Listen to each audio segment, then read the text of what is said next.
So, ayaw na ninyo siya o i-pause. Dire-diretso na ko, ginagmay naman siya.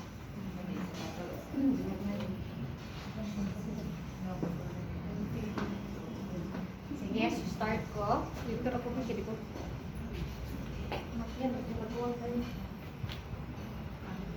Ay, no po.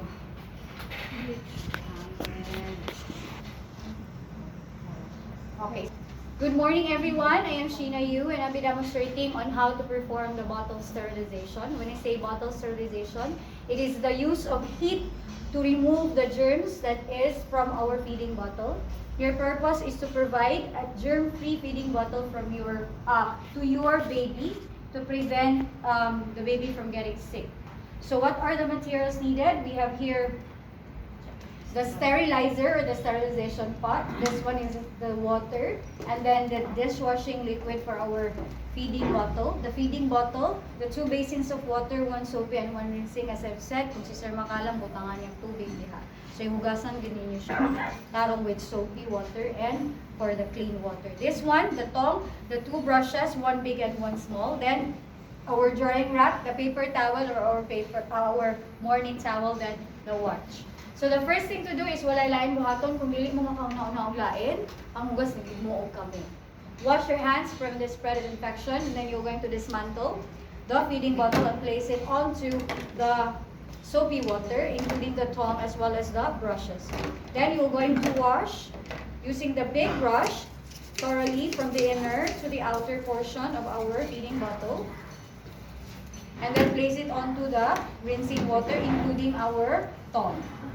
Then, with the small brush, we're going to use it onto your nipple, our neck or the ring.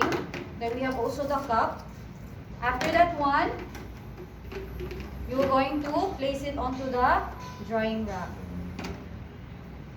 Okay, dili na po siya gibutang ha, kaya gibasa na po siya, di siya pwede nga diha di may butang after ka mag-sterilize.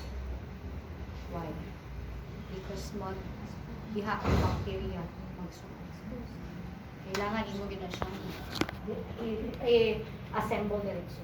Okay, so after that one, you're going to open the sterilizer. Natin mga practices magud na dili mo. Okay, then place it on top ang mga smaller parts. And then the feeding bottle and the tongue will be placed below. Then, muna din siya ang question sa assessment. When is the time where you will going to start the sterilization process? From the boiling point. From the boiling point. So, nagkuha ng stove, no?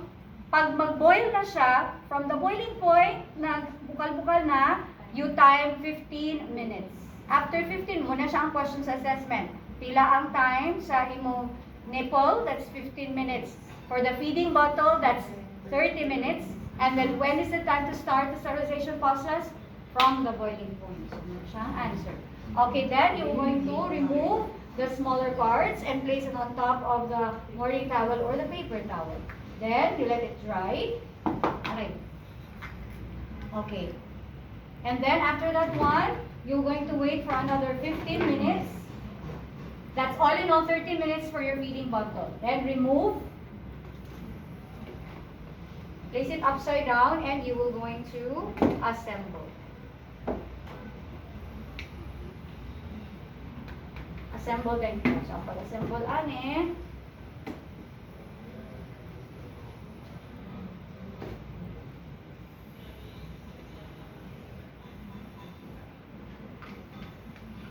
okay, so that is bottle sterilization. You do the aftercare, you wash your hands. I'm done. Good morning, everyone. I'm Sheena Yu, and I'll be demonstrating on how to perform the milk formula preparation. Milk formula preparation is the proper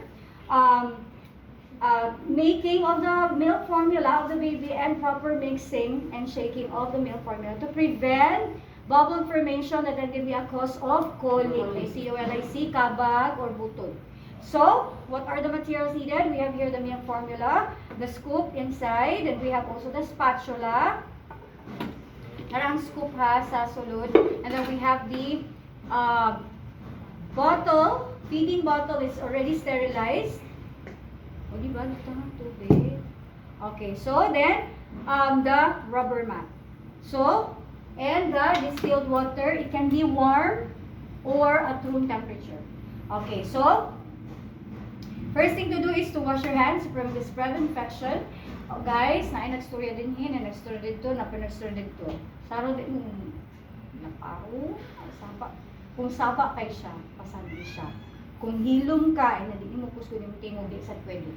Kailangan, you will going to make your voice louder. Mugid na siya. Kay dili gusto ang asesor ana, siya loud with your voice. Oo, okay. Okay, first thing to do is to wash your hands from the spread of infection. Make sure to know what is the ratio of your milk formula. So 2:1 usually. So 2 ounces of water at eye level. Then you are going to pour. Ayaw siya i-pour kung si Sir Makalang na tubig. Basta kay i-mix lang na nimo og tarong. And then after that one, you're going to get 1 scoop of milk. That is 2:1 na siya. 2 ounces of water, 1 scoop of milk. This is the right or the proper mixing or shaking of the milk formula to prevent kabag or colic, no? That is palm rolling. And then we have here side to side. And then the circular motion. And then you do the figure of 8. Infinity ha, mabuang ko. Infinity. Figure of 8 ni ha. Infinite.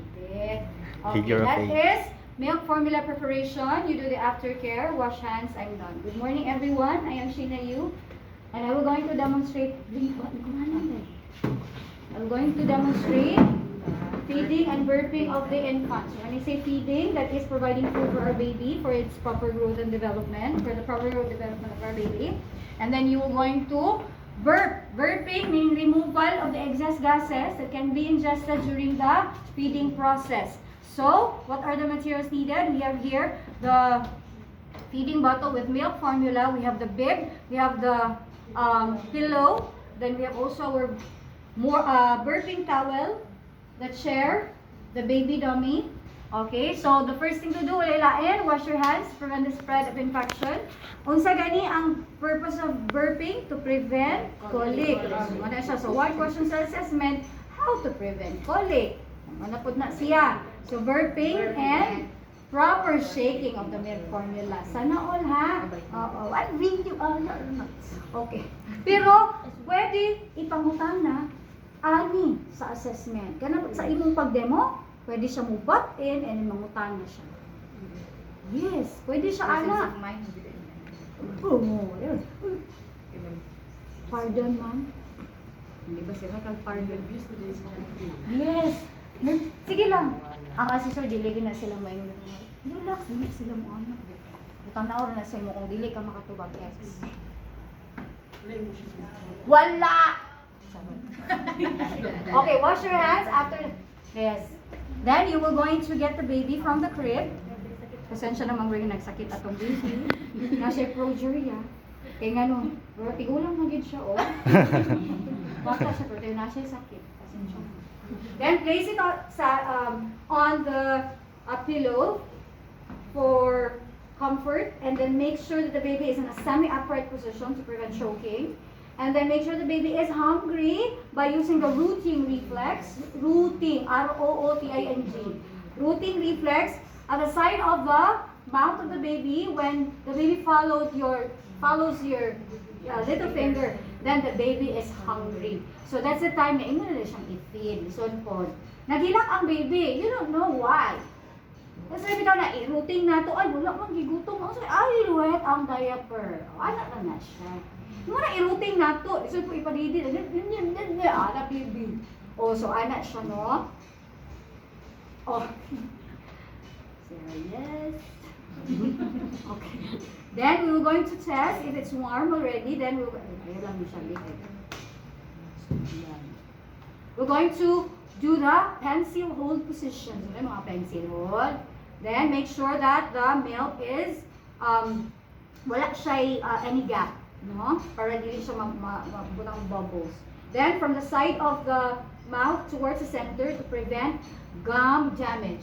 Then When to birth the baby, every half of the formula or every 2 to 3 ounces of the formula. That's one question sa assessment. Diba dagan sa kaayo lima na to, 85 na lang kung kulang ha. So ana siya. Ano siya question? Okay. Oo. Then after that, we're going to let the baby burp after half of the formula. 2 ounces man to itong ibuhat mo. 1 ounce. After 1 ounce, i-burp na to ang baby. Oo. Dili na to siya ipapurot sa milk formula kay munang daghan na rin kaayo gas.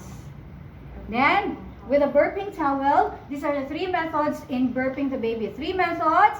You do the shoulder hold position, and then you do the tapping, gentle tapping, or upward stroke. Pwede na siya. Then the baby is, what position you burp? Then you will go into the tummy to tummy position, and then you do the upward stroke or the tapping, gentle tapping. And then you do the sitting position.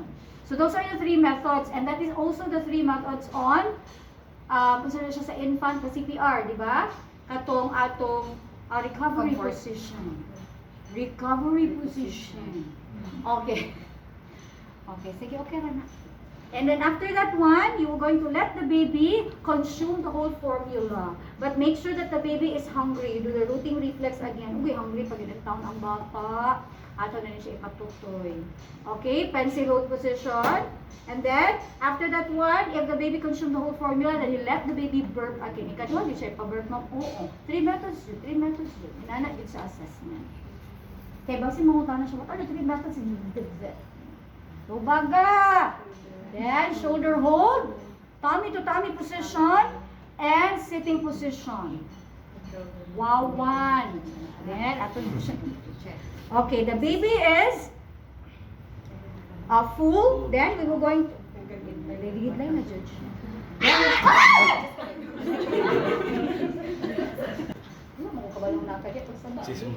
Then the baby should be placed on the crib with a pillow to prevent aspiration. Kaya kung mag-aspirate na siya, mabalik sa iyang lungs, basin mamatay, no? Malumo siya.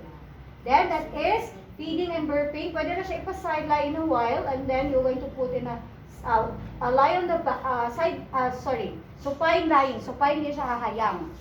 Supine position with a pillow, and then to prevent aspiration, pneumonia. So muna siya ang atong feeding and burping of the infant. You do the aftercare. I am done. So yung nani naman hitabo. Pag human ninyo assess, pag human ba ninyo ani, pag utang-utang na mo. I can do aftercare. I'm done. Check ka kang kati. Do aftercare. Are you done, ma'am? Yes, ma'am.